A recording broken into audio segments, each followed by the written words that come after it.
ठीक है, तो आज का हमारा टॉपिक रहेगा म्यूटेशंस के बारे में। असल में आपने पढ़ना है inheritance pattern of haemophilia and colour blindness. तो उससे पहले मैं आपको म्यूटेशंस के बारे में बताऊंगा, म्यूटेशंस क्या होती है। ठीक है, तो म्यूटेशंस के बारे में कहाँ बात करेंगे हम, और डिफरेंट टाइप्स ऑफ म्यूटेशंस हम पढ़ेंगे यहाँ पर। हाँ, कल मैंने आपको जो है सेक्स डिटरमिनेशन पढ़ाया था, तो आज मैं आपको म्यूटेशंस के बारे में जो है पढ़ाऊंगा। ये जो टर्म म्यूटेशन है, ये टर्म पहली बार दी थी एक बायोलॉजिस्ट ने जिसका नाम है हुगो डे वेरीज। ठीक है, इसने 1901 में ये टर्म दी थी, क्या, म्यूटेशन। और इसने एक थ्योरी भी प्रोवाइड की थी, एक बुक लिखी थी जिसका नाम था म्यूटेशन थ्योरी। और उसी में जो है ये म्यूटेशंस के बारे में उसने लिखा था। किसने? ह्यूगो डे वेरीज ने। ठीक है, तो म्यूटेशंस होती क्या है? जब भी एक लिविंग ऑर्गेनिज्म के जेनेटिक मटेरियल में टेम्पररी या परमानेंट चेंजेस आ जाती है, उन चेंजेस को हम क्या कहते हैं? उनको हम म्यूटेशंस कहते हैं। ठीक है, तो वो म्यूटेशन जो होते हैं वो आगे पास भी हो सकते हैं या नहीं भी हो सकते हैं। ठीक, तो इसीलिए इनको हम कहते हैं कि ये चेंज होते हैं एक जीनोटाइप में, एक लिविंग ऑर्गेनिज्म के जेनेटिक कंपोजिशन में जब चेंज आ जाती है। ठीक है, तो म्यूटेशंस को डिफाइन करूंगा मैं लिखूंगा द सडन, अचानक से आने वाली, इनहेरिटेबल, जो ट्रांसफर हो सकती है। ठीक है, the sudden, inheritable, discontinuous, the sudden inheritable discontinuous variations which occur in living organisms, जो आती है किसमें? वेरिएशंस लिविंग ऑर्गेनिजम्स में, due to permanent changes in their genotype। जब उनके जीनोटाइप में, जीन्स में या जेनेटिक कंपोजिशन में चेंज आ जाती है। क्या आ जाती है? चेंज आ जाती है। तो इस कंडीशन को हम क्या कहते हैं? इसको कहते हैं म्यूटेशन। तो म्यूटेशन का मतलब क्या होता है? अचानक से आने वाली चेंजेस जो इनहेरिटेबल होती है, माँ बाप से ट्रांसफर हो सकते हैं उनके बच्चों को। डिसकंटिन्यूअस वेरिएशंस होती है, जरूरी नहीं है कि ये उस पॉपुलेशन में कंटिन्यूअसली चलते जाएं। Which occur in living organisms due to permanent change in their genotype. Genotype जानते हो? तो genetic composition of an organism, genes. एक ऑर्गेनिज्म के जीन्स को हम जीनोटाइप कहते हैं। जब उनमें चेंज आ जाते हैं, ऐसे चेंज को हम क्या कहते हैं? म्यूटेशंस कहते हैं। क्या कहते हैं? म्यूटेशंस कहते हैं। तो अगर ये म्यूटेशंस बॉडी सेल्स में आती है, क्या किन सेल्स में आती है? Mutations in body cells other than germ cells. Germ cells के अलावा अगर बॉडी सेल्स में म्यूटेशन आती है तो इन्हें कहते हैं जर्माइनल म्यूटेशंस। क्या कहते हैं? जर्माइनल म्यूटेशंस। समझ गए ना आप? अगर बॉडी सेल्स में म्यूटेशंस आती है तो जर्माइनल म्यूटेशंस। ये म्यूटेशंस यूजुअली ट्रांसफर नहीं होते हैं, नॉट ट्रांसफर्ड, ये ट्रांसफर नहीं होते हैं। और ये जो म्यूटेशंस होती हैं ये यूजुअली मर जाती हैं एक इंडिविजुअल की डेथ के साथ साथ। तो ठीक, तो इन्हें कहते हैं हम नॉन ट्रांसफरेबल म्यूटेशंस। जैसे किसी इंसान का बाजू कट जाए तो बिना बाजू का उसका बच्चा नहीं जन्म लेता है अगर उसकी शादी हो जाए। ठीक है, किसी इंसान का कान कटता है तो बिना कान के बच्चा उसका जन्मता नहीं है, यानी जन्म नहीं लेता है। तो ये होती है सोमैटिक म्यूटेशंस। अब दूसरी म्यूटेशन जो होती है उन्हें कहते हैं जर्माइनल म्यूटेशंस। क्या कहते हैं? जर्माइनल म्यूटेशंस। ठीक है, जर्माइनल म्यूटेशंस कौन होती है? The mutations which occur in germ cells. Germ cell mutations को हम क्या कहते हैं? इनको कहते हैं, यानी गैमेटिक सेल्स में जो म्यूटेशंस आती है उनको क्या कहते हैं? गैमेटिक सेल्स में जो म्यूटेशंस आती हैं उनको कहते हैं जर्माइनल म्यूटेशंस। और ये म्यूटेशन जो होती है ये यूजुअली पास होती है, इनहेरिटेबल होती है सेक्सुअल रिप्रोडक्शन में, क्योंकि जो यंग वंस होते हैं वो गैमेट से ही बनते हैं। तो इन्हें कहते हैं जर्माइनल म्यूटेशंस। ठीक है, म्यूटेशन जो बॉडी सेल्स में आए, सोमैटिक म्यूटेशंस जो जर्माइनल सेल्स में आए, तो उन्हें कहते हैं गैमेटिक म्यूटेशंस। क्या कहते हैं? Gametic mutations. ठीक है, डिपेंडिंग अपॉन द कॉज, क्या वजह है? Depending upon the cause the mutations are typically of 3 types. ठीक है, क्या वजह है म्यूटेशंस की? तो ये म्यूटेशंस जो होती है ये यूजुअली 10 किस्म की होती है on the basis of the cause. एक होती है जीनोमैटिक म्यूटेशंस। क्या होती है? Genomatic mutations. क्या बोलते हैं इनको? जीनोमैटिक म्यूटेशंस। दूसरे होते हैं क्रोमोसोमल म्यूटेशंस। क्या होते हैं? Chromosomal mutations. क्रोमोसोमल म्यूटेशंस को क्रोमोसोमल एबरेशंस भी कहते हैं। और तीसरे होते हैं जीन म्यूटेशंस। क्या होते हैं? Gene mutations. 3 किस्म की म्यूटेशंस होती है। कौन कौन सी? जीनोमैटिक म्यूटेशंस, क्रोमोसोमल म्यूटेशंस है, जीन म्यूटेशंस। जीनोमैटिक म्यूटेशंस कौन सी म्यूटेशंस होते हैं? पहले हम इनको पढ़ेंगे। ठीक है, जीनोमैटिक म्यूटेशन जो होते हैं these are the change in the number of chromosomes. The change in the number of chromosomes. जब chromosome sets, the number of genomes, the change in the number of chromosomes. Number of chromosomes or genomes. समझ गए आप? इसका मतलब है कि अगर usually एक ऑर्गेनिज्म में डिप्लॉयड सेट ऑफ क्रोमोसोम्स होता है, ठीक है, तो अगर उसका एक और सेट उसमें प्रेजेंट हुआ आ गया, ठीक है, तो एक सेट इंक्रीज हो गया, 2 सेट इंक्रीज हो गए, 3 सेट इंक्रीज हो गए, तो यहां पर क्या है? Genomatic mutations are the change in the number of chromosomes और जीनोम्स। ठीक है, यहां पर क्या हो जाता है जीनोमैटिक म्यूटेशंस में? यहां पर एडिशन ऑफ जीनोम्स हो जाता है, addition of genomes to the normal diploid number, to the normal diploid number. Normal diploid number में क्या हो जाता है? एडिशन। ठीक है, एक जीनोम जो है, जीनोम जैसे मैंने आपको बोला कंप्लीट सेट ऑफ क्रोमोसोम्स, वो ऐड हो जाता है। ठीक है, इसको कहते हैं हम जीनोमैटिक म्यूटेशंस। क्या कहते हैं? जीनोमैटिक म्यूटेशंस, यानी नंबर ऑफ क्रोमोसोम्स बढ़ जाता है, यानी यहां पर क्रोमोसोम सेट्स इंक्रीज हो जाते हैं जीनोमैटिक म्यूटेशंस में। तो जीनोमैटिक म्यूटेशंस जो होती है ये 2 किस्म की होती है। एक को बोलते हैं हम पॉलीप्लॉइडी। क्या बोलते हैं? पॉलीप्लॉइडी। और दूसरे को बोलते हैं एनीप्लॉइडी। क्या बोलते हैं? एनीप्लॉइडी। ठीक है, पॉलीप्लॉइडी किसको कहते हैं? पॉलीप्लॉइडी में क्या हो जाता है? पॉलीप्लॉइडी में पहले हम पॉलीप्लॉइडी पढ़ेंगे, फिर एनीप्लॉइडी पढ़ेंगे। पॉलीप्लॉइडी मींस इंक्रीज इन, पहले मैंने कहा जीनोमैटिक म्यूटेशन। जीनोमैटिक म्यूटेशंस का मतलब होता है change in number of chromosomes. यहां पर क्या होता है? यहां पर सेट्स ऑफ क्रोमोसोम ज्यादा होते हैं, या कुछ क्रोमोसोम नंबर डिप्लॉयड नंबर को ज्यादा हो जाता है। मैंने पहले बोला था change in the number of genome, जब जीनोम ऐड हो जाते हैं। नहीं, अगर एक डिप्लॉयड नंबर है, क्या है? डिप्लॉयड नंबर ऑफ क्रोमोसोम है, अगर उसमें एक क्रोमोसोम प्लस हो जाता है या एक क्रोमोसोम माइनस हो जाता है, या 2 क्रोमोसोम प्लस होते हैं 2 माइनस होते हैं, वो भी आएगा किसमें? जीनोमैटिक म्यूटेशंस में। ठीक है, तो यहां पर नंबर ऑफ क्रोमोसोम्स में चेंज हो जाता है। कहीं पर जीनोम ऐड हो जाता है, कहीं पर एक जीनोम से एक क्रोमोसोम या 2 क्रोमोसोम्स ऐड या डिलीट हो जाते हैं। तो polyploidy means increase in the number of genomes. ठीक है, जब नंबर ऑफ जीनोम्स इंक्रीज हो जाए, understand the condition of having, the condition of having, वो कंडीशन जब क्या हो? Of having more than 2 sets of chromosomes, more than 2 sets of chromosomes, यानी डिप्लॉयड कंडीशन से ज्यादा क्रोमोसोम्स प्रेजेंट होना, उसको हम क्या बोलते हैं? उसको बोलते हैं हम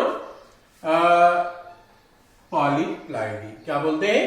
पॉलीप्लॉइडी। फॉर एग्जाम्पल, अगर हमारी बॉडी सेल में 2 सेट्स ऑफ क्रोमोसोम्स है, यानी 46, अगर इसके साथ एक और सेट प्लस हो जाए 23, तो क्या बनेगा? ट्रिप्लॉइड। क्या बनेगा? ट्रिप्लॉइड। ठीक है, तो इसको क्या कहते हैं? इसको कहते हैं पॉलीप्लॉइडी, सेट ज्यादा होना।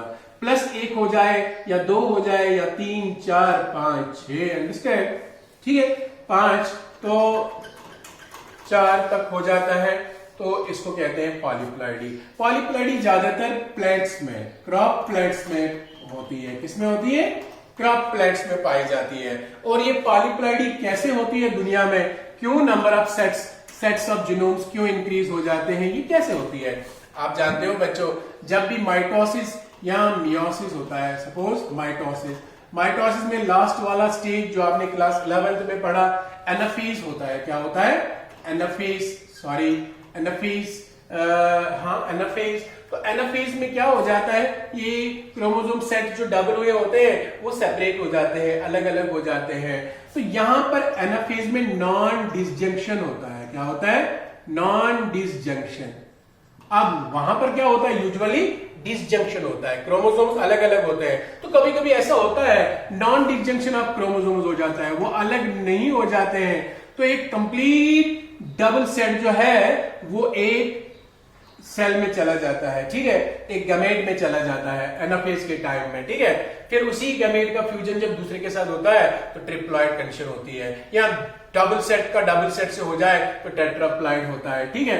तो इस तरह non disjunction of chromosomes anaphase के टाइम में जब होता है, या due to non formation of spindle बना ही नहीं तो क्रोमोसोम्स को सेपरेट कौन करेगा, इस तरह पॉलीप्लॉइडी क्रिएट हो जाती है। ऐसे ऑर्गेनिज्म को जिसमें पॉलीप्लॉइडी होती है उसको क्या बोलेंगे? An organism and it's karyotype. Karyotype means chromosome जिसमें स्ट्रक्चर स्टडी करते हैं। That organism with polyploidy is called polyploid. उसको क्या बोलते हैं? पॉलीप्लॉइड। उसके कैरियोटाइप को या उसको क्रोमोसोम कंप्लीमेंट को या उसको क्या बोलते हैं? पॉलीप्लॉइड बोलते हैं। पॉलीप्लॉइड जो होते हैं ये डिफरेंट टाइप्स के होते हैं। Polyploid having 3 sets of chromosomes, तो क्या बोलेंगे उसको? ट्रिप्लॉइड। तो अगर 4 सेट्स है तो क्या बोलेंगे? टेट्राप्लॉइड। तो अगर 5 सेट्स है तो क्या बोलेंगे? पेंटाप्लॉइड। अगर 6 सेट्स है तो क्या बोलेंगे? हेक्साप्लॉइड। क्या बोलेंगे? हेक्साप्लॉइड बोलेंगे, ठीक है। तो इसको कहते हैं हम पॉलीप्लॉइडी, अंडरस्टैंड। ये पॉलीप्लॉइड्स जो होते हैं, जैसे पॉलीप्लॉइड्स जो है इनके एग्जांपल मैं आपको दूंगा। एप्पल है, जैसे बनाना है, जैसे राइस है, जैसे मेज है, जैसे बीट है, जैसे अमेरिकन कॉटन है। इन सब को हम क्या कहते हैं? इनको कहते हैं पॉलीप्लॉइड्स। क्या कहते हैं? पॉलीप्लॉइड्स कहते हैं। Is that clear? नाउ ये जो पॉलीप्लॉइड्स होते हैं, तो जैसे पॉलीप्लॉइड्स लाइक ट्रिप्लॉइड्स किनको कहते हैं? जिनमें 3 सेट्स होते हैं। एंड पेंटाप्लॉइड्स जो होते हैं उनको 5 सेट्स होते हैं, 3 and 5। ये जो होते हैं ये सिटेराइल होते हैं। सिटेराइल का मतलब होता है ये क्या नहीं कर सकते, ये सीड नहीं बना सकते। जैसे बनाना इसकी एक एग्जांपल है, ठीक है। बनाना है, पाइनएप्पल है, तो इनके जो है बीज नहीं लगते हैं। क्या नहीं लगते? नहीं लगते हैं। क्यों? क्योंकि इनमें जो है odd number of chromosome sets होते हैं। एंड ऑड नंबर जो है वो माइटोसिस के टाइम या सेल डिवीजन के टाइम, मियोसिस के टाइम पेयरिंग नहीं कर पाते हैं। मियोसिस के टाइम पेयरिंग नहीं कर पाते, इसलिए यहां पर बीज बनता ही नहीं है, अंडरस्टैंड। तो इनको स्टेराइल कहते हैं। Genetically they are reproductively sterile, ठीक है। ये पॉलीप्लॉइडी जो होती है ये 2 किस्म की होती है, 3 किस्म की होती है। Polyploidy is of 3 types. Polyploidy is of 3 types.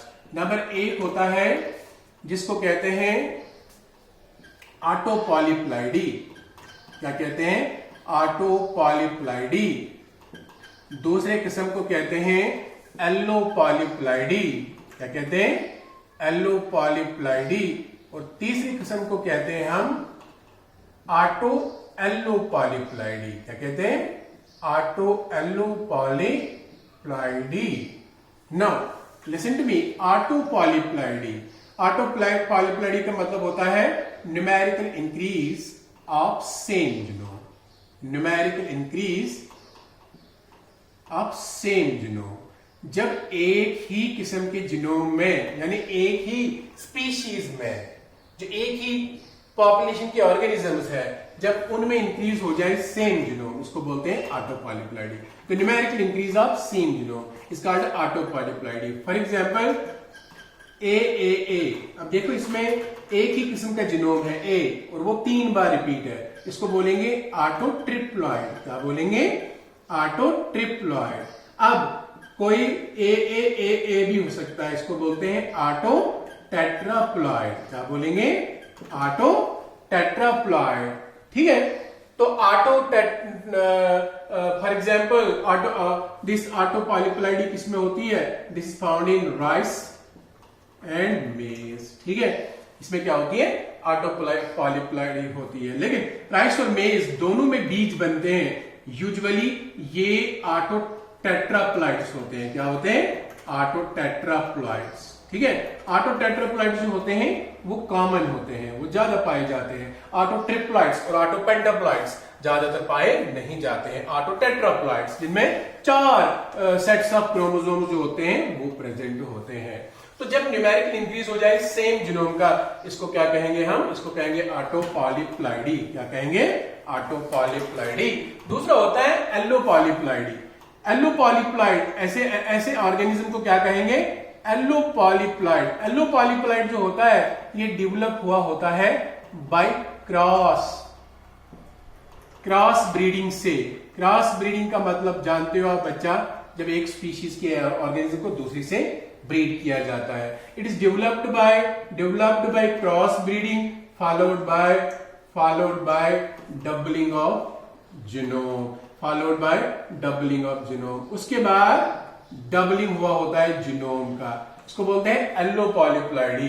For example A B. ठीक है बच्चा, तो यहां पर एक जीनोम जो है ए बी में लिखूंगा, ए बी या ए बी। अंडरस्टैंड? ए और बी का मतलब है यहां पर डिफरेंट स्पीशीज, वहां पर मैंने सिर्फ ए लिखा था। तो फिर उसके बाद डबलिंग हुआ है जीनोम का, ये है एलोट्रिप्लॉइड, ये है एलोटेट्राप्लॉइड। अंडरस्टैंड? तो एलोटेट्राप्लॉइड। अंडरस्टैंड? फॉर एग्जाम्पल एलोपॉलीप्लॉइडी में की एग्जाम्पल है वीट है या अमेरिकन कॉटन। ठीक है, वीट या अमेरिकन कॉटन, ये क्या होते हैं? ये एलोपॉलीप्लॉइड्स होते हैं। इसको क्या बोलते हैं? एलोपॉलीप्लॉइड बोलते हैं। अब ऑटोपॉलीप्लॉइडी क्या होती है? ऑटोपॉलीप्लॉइडी का मतलब होता है in which one genome is it is a type of allopolyploidy. Allopolyploidy का एक टाइप है जिसमें एक जीनोम रिपीटेड होता है। क्या होता है? Repeated more than twice. One genome is repeated more than twice.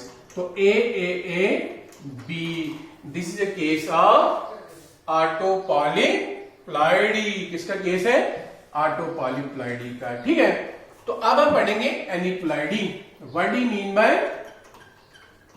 ये आज का हमारा लास्ट टॉपिक रहेगा, एनीप्लॉइडी। बाकी हम कल पढ़ेंगे। एनीप्लॉइडी का मतलब क्या होता है? The increase in the number of chromosomes. ठीक है, नंबर ऑफ क्रोमोसोम्स। इंक्रीज मैं नहीं कहूंगा, the change in the number of chromosomes. The change in the number of chromosomes, यहां पर नंबर ऑफ क्रोमोसोम्स चेंज हो जाता है। एनीप्लॉइडी जो होता है, एनीप्लॉइडी इंक्लूड्स आइदर 2 कंडीशंस हो सकते हैं, either increase in number of, either addition of 1 or 2 chromosomes. इसमें 1 या 2 क्रोमोसोम्स का एडिशन हो जाता है, addition of 1 or 2 chromosomes to a normal diploid number, या इसमें क्या होता है, loss of 1 or 2 chromosomes, loss of 1 or 2 chromosomes from a normal diploid number, from a normal diploid number। और जैसे आपने पॉलीप्लॉइडी में पढ़ा, वहां पर सेट्स ऑफ क्रोमोसोम चेंज हो जाते हैं, यहां पर नंबर ऑफ क्रोमोसोम चेंज हो जाता है। यहां पर क्या हो जाता है, यहां 1-2 क्रोमोसोम ऐड हो जाते हैं नॉर्मल डिप्लॉइड नंबर को, ठीक है। तो जैसे 2n+1 हो जाएगा, जैसे 2n+2 हो जाएगा, या यहां पर लॉस हो जाता है क्रोमोसोम्स का, यानी 2n-1, 2n-2 ये हो सकता है यहां पर। इसको क्या बोलते हैं हम, इसको बोलते हैं हम एनीप्लॉइडी। क्या बोलते हैं, एनीप्लॉइडी, ठीक है। तो ऐसा ऑर्गेनिज्म जिसमें ये हो सकता है, तो उस ऑर्गेनिज्म को क्या बोलेंगे हम, उसको बोलेंगे एनीप्लॉइड। क्या बोलेंगे, एनीप्लॉइड बोलेंगे उसको, ठीक है। एनीप्लॉइडी जो होती है, इसका मतलब ये 2 किस्म का होती है, 2 किस्म की होती है, हाइपोप्लॉइडी एंड नंबर 2 जो होता है उसको बोलते हैं हाइपरप्लॉइडी। क्या बोलते हैं, hyperploidy. Hypoploidy means loss of chromosomes from a normal set, and hyperploidy means addition of chromosomes to a normal set, ठीक है। एक नॉर्मल डिप्लॉइड सेट में क्रोमोसोम्स का, एक क्रोमोसोम या 2 क्रोमोसोम का ऐड होना, तो उसको बोलते हैं हाइपरप्लॉइडी। हाइपोप्लॉइडी कम, हाइपरप्लॉइडी ज्यादा। अब ये कब होती है, ये aneuploidy. Aneuploidy occurs in nature due to non disjunction, जब नॉन डिसजंक्शन होता है होमोलॉगस क्रोमोसोम्स का। किसका, यानी होमोलॉगस क्रोमोसोम जब पेयरिंग करते हैं, स्नैप्सिस करते हैं, prophase first of meiosis first में, उसके बाद क्या हो जाता है, non disjunction of homologous chromosomes during, किस में हो जाता है, during prophase of meiosis first, ठीक है, प्रोफेज ऑफ मियोसिस फर्स्ट। जब वो डिसजंक्ट नहीं होते, सेपरेट नहीं होते, होमोलॉगस क्रोमोसोम सिनेप्सिस में जब आते हैं फिर जुड़े ही रहते हैं। इससे क्या हो जाता है, इससे डिफेक्टेड एग बन जाता है। क्या बन जाता है, डिफेक्टेड गमेट बन जाता है। एक गमेट जिसमें n-1 हो सकता है, एक गमेट जिसमें n-2 हो सकता है, एक गमेट जिसमें n+1 हो सकता है, या n+2 नंबर ऑफ क्रोमोसोम्स हो सकता है। तो होमोलॉगस क्रोमोसोम्स की यहाँ पर जब पेयरिंग होती है तो कुछ होमोलॉगस क्रोमोसोम्स आपस में सेपरेट नहीं हो पाते हैं। इस तरह यहाँ पर क्या हो जाती है, यहाँ पर हो जाता है एनीप्लॉइडी काज हो जाती है। तो एनीप्लॉइडी के 2 किस्म मैंने बोला, हाइपोप्लॉइडी एंड हाइपरप्लॉइडी। क्या बोला मैंने, हाइपो का मतलब होता है कम हो जाना, और हाइपर का मतलब है ज्यादा हो जाना। अब हम कल पढ़ेंगे हाइपोप्लॉइडी और हाइपरप्लॉइडी में क्या क्या केस आ जाता है, वो हम कल पढ़ेंगे। आज तक काफी है।